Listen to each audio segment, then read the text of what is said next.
Assalamualaikum warahmatullahi wabarakatuh. Waalaikumsalam warahmatullahi wabarakatuh. Bismillahirrahmanirrahim. Alhamdulillah wassalatu wassalamu ala Rasulillah wa ala alihi wa sahbihi wa mawala. Amma ba'du.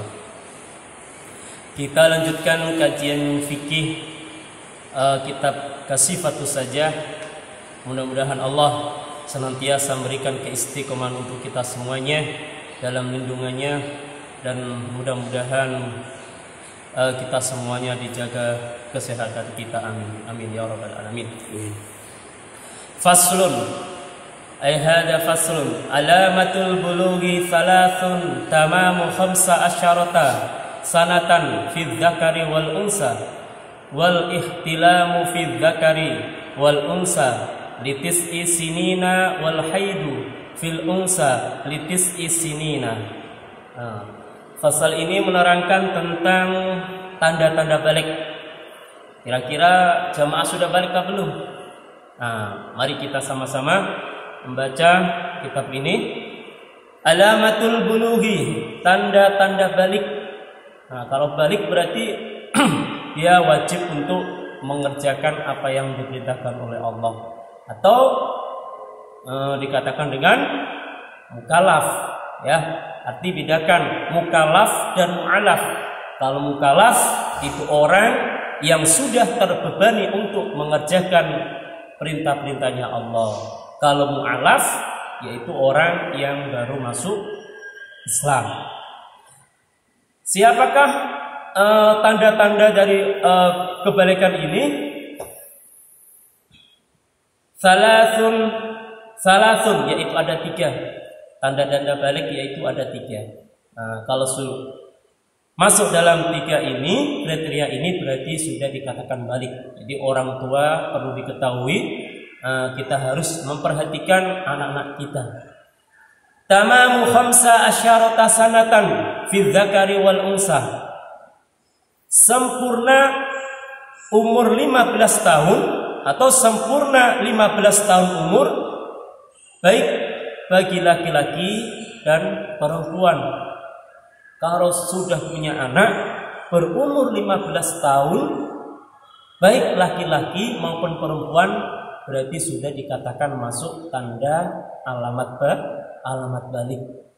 Berarti kalau alamat balik seperti tadi yang saya sampaikan, wajib mengerjakan perintahnya Allah, sholat 5 waktu, kemudian puasa, dan seterusnya perkara-perkara yang wajib, baik laki-laki maupun perempuan.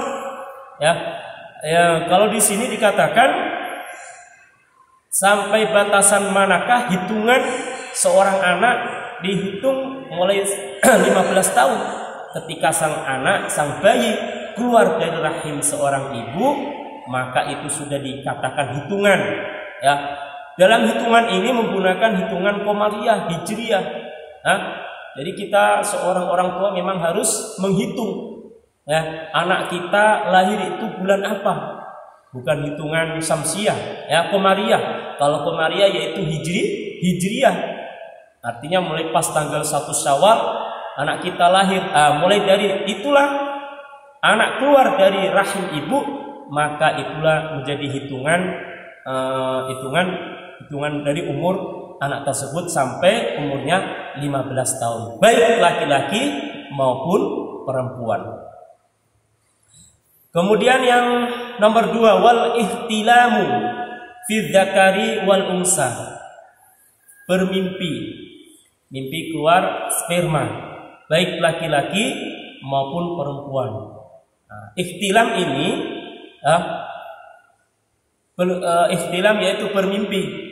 Mimpinya apa? Bukan mimpi bertemu mak lampir, bukan. Tapi ihtilam ini adalah keluar sperma, baik itu dirasa maupun tidak. Atau pula habis bangun tidur tiba-tiba basah. Basahnya ini bukan karena kencing, tapi beda. Sperma sama kencing beda. Bagaimana tanda-tandanya? Seperti adonan tepung, ada baunya. Kemudian Wa illam yakhruj al-maniyya min dzakar. Ihtilam ini juga dikatakan baik itu tidak keluar. Dia malam tidur tiba-tiba mimpi keluar sperma, tapi tidak keluarnya tidak membekas di misalnya pakai sarung, pakai celana, tidak ada bekasnya. Beda yang pertama, ia mimpi kemudian keluar ada bekasnya di celananya atau di sarungnya, maka ini juga dikatakan ihtilam.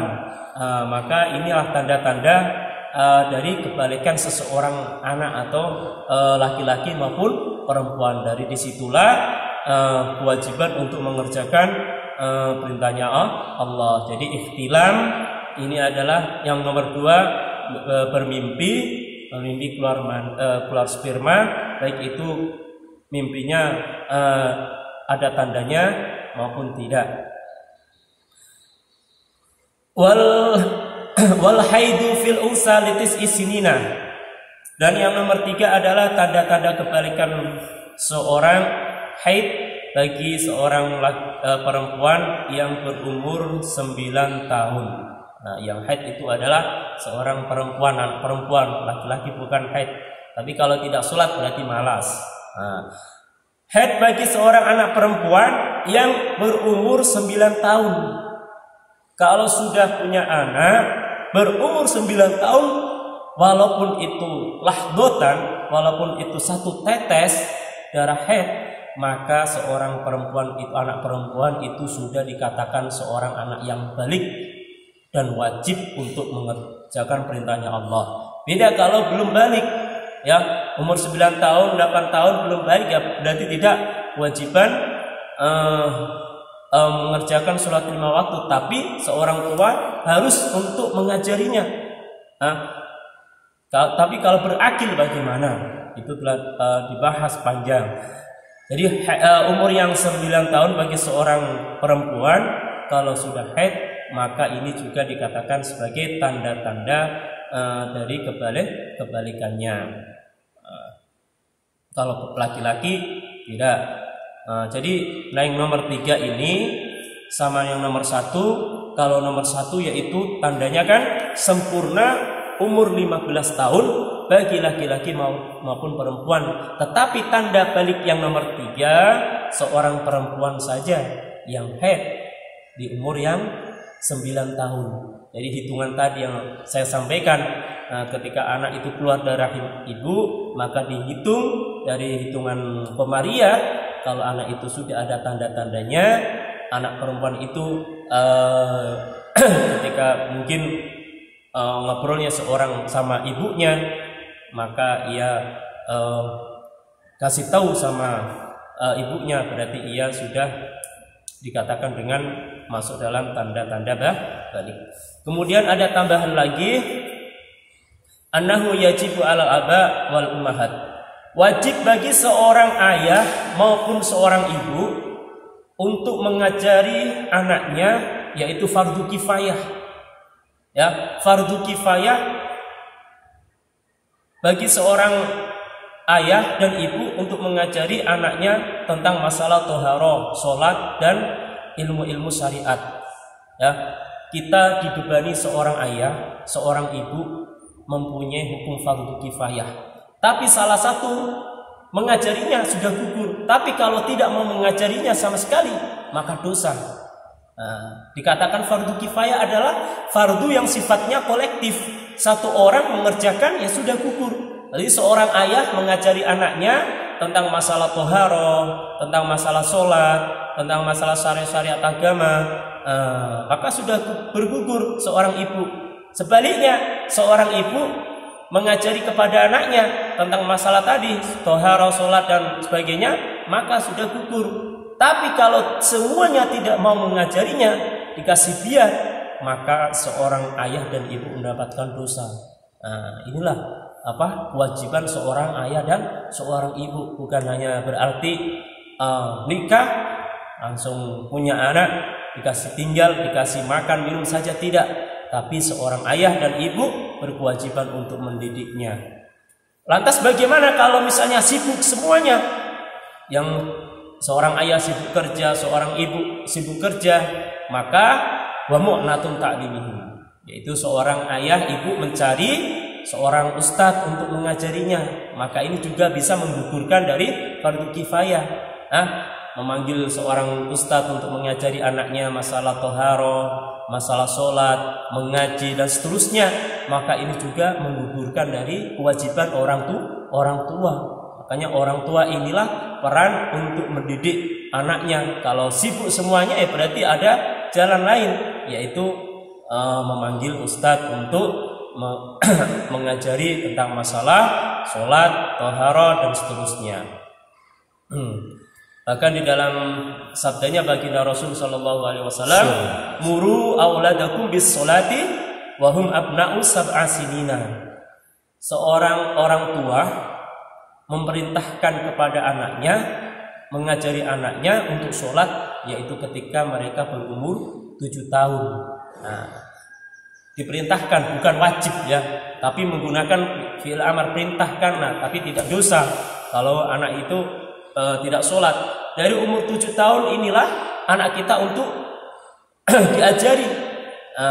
Begitu pula dikenalkan dengan tempat ibadah masjid. Di masjid, meramaikan masjid, di antaranya adalah sholat, mengaji. Yang pertama adalah diajari tentang masalah sholat dari umur 7 tahun. Wadribuhum 'alaiha wa hum abna'u ashrin. Dan orang tua berhak untuk memukul anaknya ketika sang anak berumur 10 tahun mereka tidak mau sholat. Pukulnya bukan berarti menyakiti, tidak ya. Mungkin ya dengan cara yang lain, dengan cara yang halus atau bagaimana, supaya anak itu terbiasa dari umur 7 tahun diajari. Kemudian 7 tahun setelahnya 8 tahun, 9 tahun sampai 10 tahun kan mereka sudah terbiasa. 3 tahun insya Allah terbiasa, sampai ke 11 tahun dan 15 tahun insya Allah terbiasa lagi. Makanya tidak meninggalkan sholat. Dari umur ke 10 tahun inilah peran seorang orang tua, seorang ayah memperhatikan, seorang ibu juga memperhatikan. Kalau tidak sholat ya tadi pukulnya bukan berarti sampai membekas atau dan seterusnya, penganiayaan, tidak, secara halus dan baik agar mereka mau mendirikan sholat. Kalau umur 15 tahun kalau tidak mau sholat, ini orang tua bisa menjadi tuntutan bagi kita. Makanya seorang tua itu dikatakan berat, ya sangat berat. Karena apa? Menjadi kepala keluarga dalam rumahnya untuk mendidik agar mereka senantiasa yaitu menjalankan perintahnya Allah. Itulah mudah-mudahan dengan tanda-tanda dari seorang anak laki-laki perempuan menjadi tanda-tanda balik. Insyaallah dilanjutkan di lain hari lagi. Wal afu minkum. Assalamualaikum warahmatullahi wabarakatuh. Waalaikumsalam warahmatullahi wabarakatuh.